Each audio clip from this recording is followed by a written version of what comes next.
Chapitre 7. Ce chapitre mène à une étude de cas complète partant de la modélisation métier et aboutissant à la conception détaillée, en passant par l'expression des besoins fonctionnels et l'analyse orientée objet. La modélisation métier connaît un intérêt croissant dans les entreprises réalisées sans concertation avec les futurs lecteurs. Elle est la cible de nombreuses critiques. UML est un langage commun qui s'impose auprès des équipes de maîtrise d'œuvre et d'ouvrage. Il présente l'intérêt d'aujourd'hui majeur d'être très bien outillé. En matière de modélisation métier, Jacobson a été le premier à proposer l'utilisation des concepts UML d'acteurs, cas d'utilisation, classes, packages, etc., avec les stéréotypes particuliers et la définition des besoins du système informatique. C'est la définition des tâches qui seront informatisées et réalisées par la sélection de certaines actions du modèle métier. Nous allons ainsi déduire le cahier des charges fonctionnelles du système informatique à partir de l'étude précédente et en particulier du diagramme d'activité.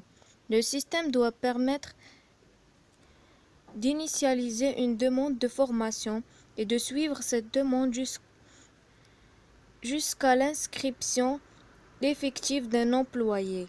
L'analyse linguistique en employant les stratégies de Jacobson, une analyse simpliste des noms et des groupes nominaux fournit les entités suivantes: processus de formation, demande de formation, employé, considérant chacun des candidats à tour de rôle.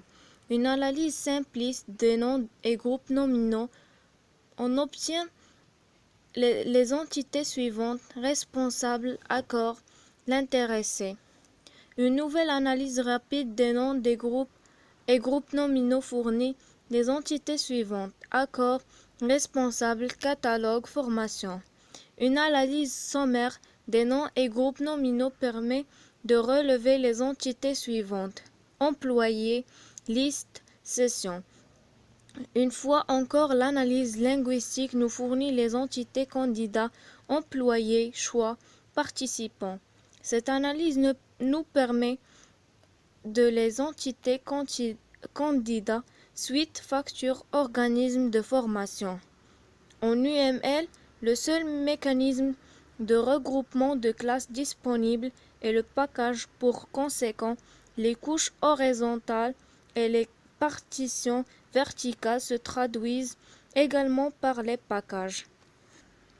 Ainsi, une architecture en couches se décrit par un diagramme statique qui ne montre que les packages et les dépendances.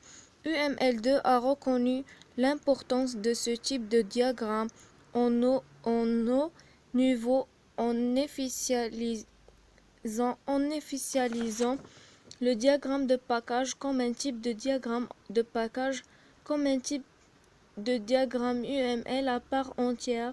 Vous pouvez utiliser le mot-clé layer pour distinguer les packages qui représentent les couches.